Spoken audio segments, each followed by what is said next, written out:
இத சேவிச்சாலேயே போதும். தூயமா மாலை கொண்டு சூட்டுவன் தொண்டனேனே. எம்பெருமானுக்கு இப்படி ஒரு பாமாலை கட்டி சூட்டுவன் என்றார். இப்படி வாயினாலேயே பேசிட்டு இருந்தா போருமா? சூட்டுவன் சூட்டுவன் வாயாலேயே சூட்டிட்டு இருந்தா ஒரு மாலை தான் வாங்கி சாத்துமே. மானச பூஜை பண்ணா போருமா? நித்தியப்படி மகா நைவேத்தியம் பண்றேன்னு ஒரு நாள் பெருமாள் கோவில தளிகதான் பண்ணுவோமேன்னு பண்ண வேண்டாம்னு சொல்லல. காசிக்கு போறேன்னு சொன்னாலே போருமா?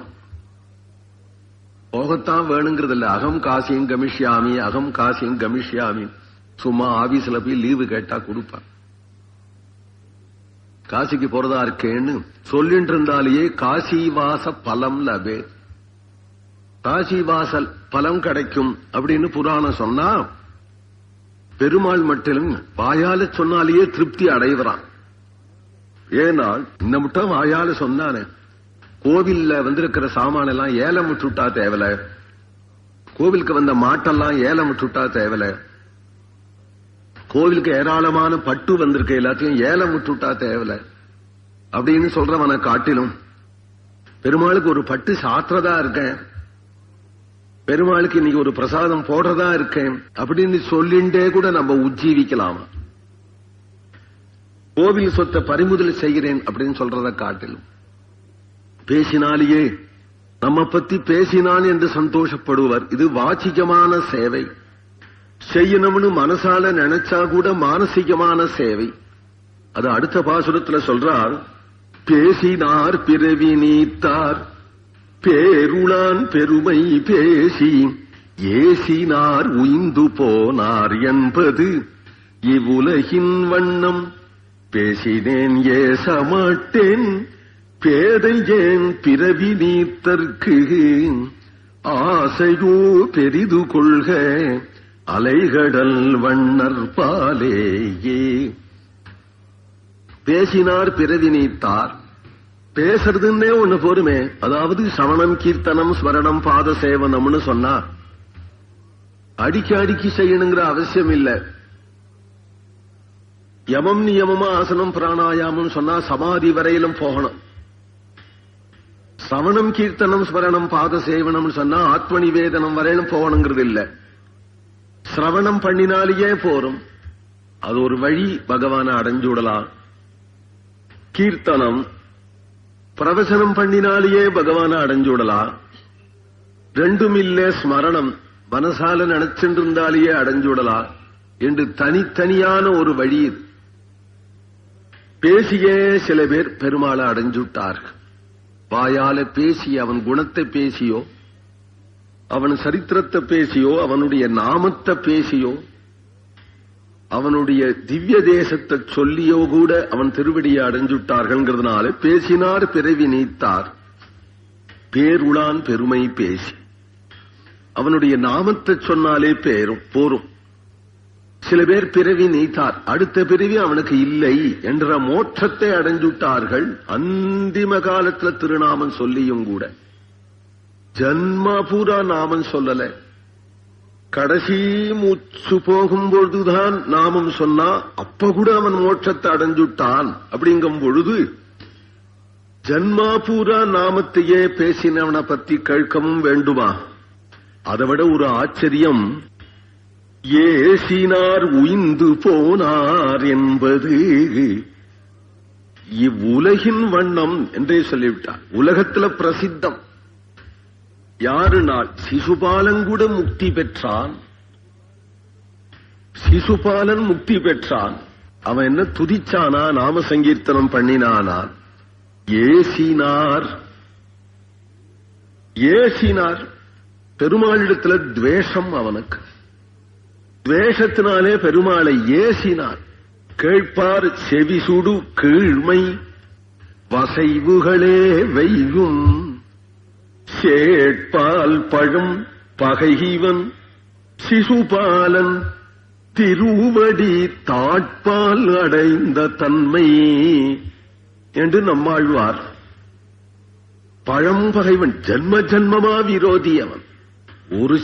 ஒரு ஜென்மாவில செய்த துவேஷம் இல்ல.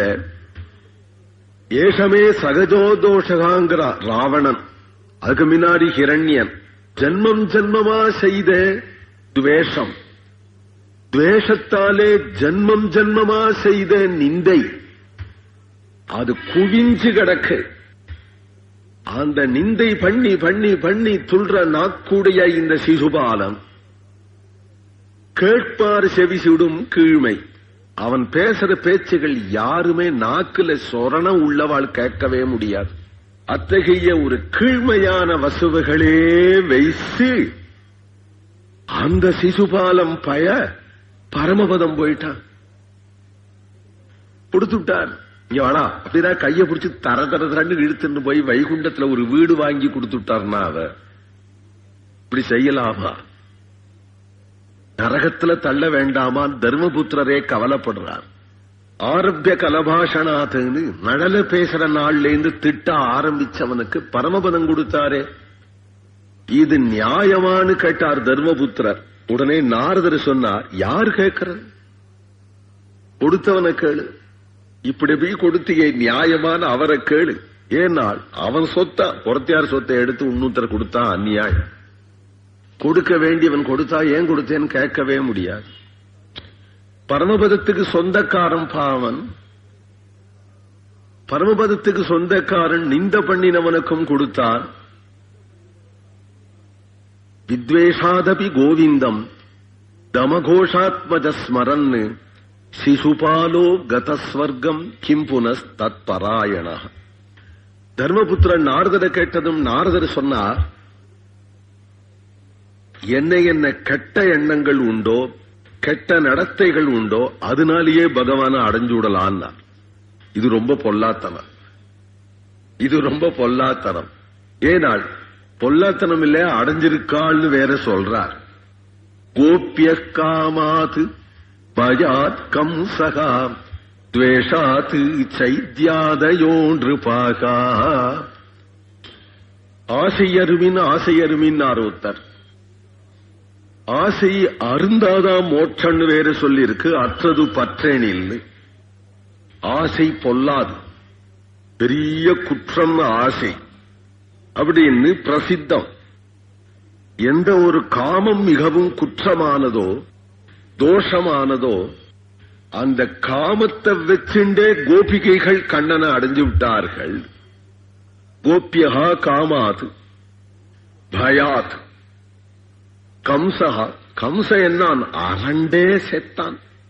அவனுக்கு அரட்டி முடிச்சென்றாலும் சரி தொங்கின்றாலும் சரி, அரட்டியும் நல்லதுதான்.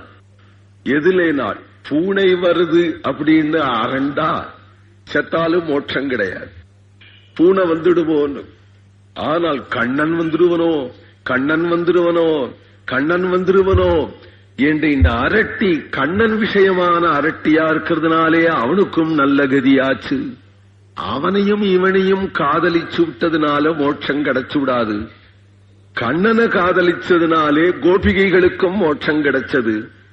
கோபிய காமாத் பஜாத் கம்சகா துவேஷாத். யார கண்டாலும் வெறுப்பு, அவனுக்கு மோட்சம் கிடைச்சு விடாது. வெறுப்பானாலும் கண்ணனிடத்திலேயே வைக்கணும் ஐயா. அதுல அவளுக்கெல்லாம் ஒரு ஏகாந்தமா. ஏன் அவனையும் துரியோதனங்கிட்டையும் என்ன சாமான்யமானா கண்ணனிடத்திலேயே வெறுப்பு வச்சு விட்டு இவங்கிட்ட எல்லாம் வைப்பனா அப்படிங்கிறான் சிசுபாலன். வேற யாரு வெறுப்பானாலும் அதுல ஒரு ஏகனிஷ்ட, காமமானாலும் அதுல ஒரு ஏகனிஷ்ட, பயமானாலும் எனக்கு எந்த பயலிடத்திலையும் பயம் கிடையாது. நான் எப்பேற்பட்டவன் தான், கண்ணனை கண்டா பயப்படுவேன்.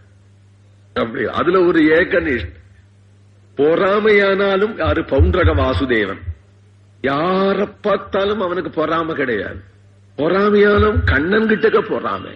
ஏனால் நாலுகையோட இருக்கானே நாலுகையோட இருக்கானே நாலுகையோட இருக்கானே, வேற ஒண்ணும் பொறாமையே இல்லை அவனுக்கு. அப்படியே செத்தான் இந்த பௌண்டரக வாசுதேவன். தானும் மரத்தினாலேயே நாலுகை பண்ணி வச்சு கட்டிண்டு அலங்காரங்கள்லாம் பண்ணிட்டு நான் தாண்டா வாசுதேவன் அப்படின்னு சொல்றானா. இருந்தாலும் அது மாதிரி இல்லேன்னு சில பேர் சொன்னாளா. சாட்சாத் கிருஷ்ணனாட்ட இல்லே பொறாமப்பட்டே செத்தான்.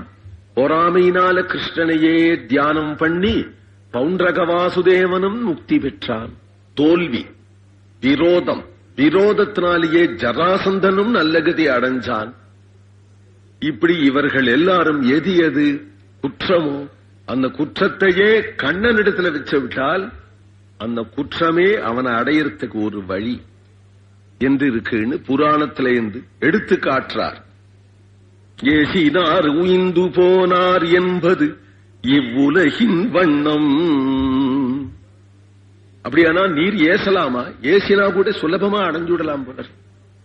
ஏசினால் சுலபமா அடைஞ்சுடலாம்.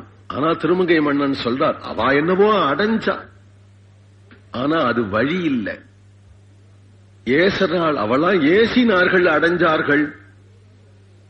அவர்கள் அடைஞ்சார்களே தவிர அது நமக்கு வழி இல்லை என்கிறார் ஆழ்வார். பேசினேன் ஏசமாட்டேன் பேதையேன் பிறவி நீத்தற்கு. நான் அப்படி ஏசமாட்டேன் கண்ணபிரான. ஆனால் பிறவி நீத்தற்கு, மோட்சத்துக்கு வழி என்ன? நாள் ஆசையோ பெரிது கொள்க அலைகடல் வண்ணர் பாலே. அதுக்கு பக்தி தான் வழி, துவேஷம் வழி இல்லை. துவேஷத்தினால முக்தி பெற்றானே சிசுபாலன், அது அவனுக்கு விதி. அப்படின்னா யாருமே விதியில நின்னால் குற்றமாகாது. அவனுக்கு என்ன விதி? அவன்தானே ஜெயன் விஜயன் என்று இருந்தான். ஜெயன் விஜயனை சனகாதிகள் சபிச்சார்கள். 3 ஜன்மாவிலே நீங்கள் விரோதிகளாயிருந்து பகவானை அடைவீர்கள் என்று சனகாதிகள் சபித்ததினால அவர்கள் 3 பிறவி விரோதிகளாயிருந்து பகவான்கள் அடைந்தார்கள் என்கிறது விதி. அவர்களுக்கு ஏற்பட்ட விதியே தவிர நாமும் விரோதியாயிருந்து பெருமாளை அடையலாம் அப்படின்னு நினைச்சானா அழிஞ்சு போயிடுவ பயல. விரோதங்கிறது பகவானை அடையறதுக்கு பாதை இல்லை, அவனுக்கு விதிச்சிருந்தது. விதிச்சதுனால அவன் செஞ்சான். ஆனால் நமக்கோ என்றால் பக்தி ஒன்றே மோட்ச சாதனம் என்றதுனாலே ஆசையோ பெரிது கொள்க அலைகடல் வண்ணர் பாலே. இப்ப அதை சொல்லுவானே, நான் அப்படி விரோதிச்சு கூட அவன் திருவடியை அடைஞ்சுட்டான் ஆகில் அவனிடத்துல அளவு கடந்த பிரேமை வைக்கிறவர்கள் அவன் திருவடியை அடைவதை கேட்பானே என்பதற்காக சொன்னார். இளைப்பினை பக்தி. அடுத்தது பக்தி யோக நிஷ்டர்களை சொல்றார்.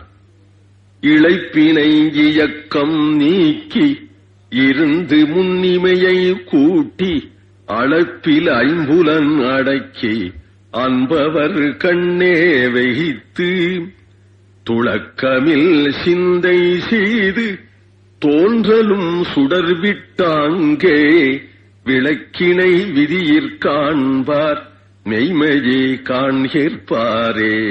பக்தி யோகம். யோகம்ங்கிறது யமம் நியமம் ஆசனம் பிராணாயாமம் பிரத்யாகாரம் 8 அங்கங்கள் உடையத. அதனாலே பகவானை சாட்சாத்கரிக்கலாம், யோகத்தினாலே பகவானை அடையலாம் அப்படிங்கிறது சன்மார்க்கமா இருக்கிறதுனாலே அதை சொல்றார் ஆழ்வார் இங்கே. இழப்பினை இயக்கம் நீக்கேகி யோகத்துல உட்கரம் சுச்சௌதேசே பிரதிஷ்டாப்பிய ஸ்திரம் ஆசனம் ஆத்மனா. கீதையில பகவான் 6வது அத்தியாயத்திலே இதை சொல்லுகிறார். அசையாதபடி திடமாக நிமிர்ந்து உட்காரணம், இதான ஆசனம். இளைப்பினை இயக்கம், முதுகு கோணி உட்காரக்கூடாது. இயக்கம் அப்படின்னால் அசைவு, அசைவு இல்லாதபடி இயக்கம் நீக்கி. நாம சங்கீர்த்தனம் பண்ணினா ஆடிண்டே நாம சங்கீர்த்தனம் பண்ணலாம். தியானம் பண்ணும்போது அசையாம இருந்துதான் தியானம் பண்ணணும். இயக்கம் நீக்கி இருந்து ஸ்திர சுகம் ஆசனம் என்று சொல்றதுனால ஒரு ஆசனத்துல அமர்ந்து முன்னிமையை கூட்டியே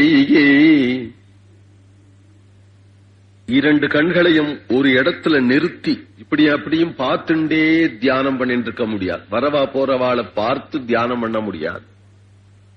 கண்களை மூடி அளப்பிலைம்புலன் அடக்கி யமம் நியமம் எல்லாம் சொல்றார். கண்காது மூக்கு இவைகள்லாம் அங்குமிங்கும் பறக்கும்படி விடாதபடி அவைகள் எல்லாம் நியமத்தினாலே அடக்கி பிரத்யாகாரம் தாரணை என்று அவரிடத்திலேயே மனசு லயிக்கிறத சொல்றார். அன்பவர் கண்ணே வைத்து அவரையே தியானம் பண்ணி சஞ்சலமில்லாமல் நிற்கணும். துளக்கமில் சிந்தை செய்து தோன்றலும். அப்படி நீ சமாதி நிலையை அடைஞ்சையானால் சுடர் விட்டாங்கே விளக்கினை தானே ஹிருதயத்தில் அந்த எம்பெருமானுடைய சாட்சாத்காரம் தானே ஏற்படும். அவனை அவர்கள்தான் காண்பர், யோகீஸ்வரர்கள்தான் காண்பர்.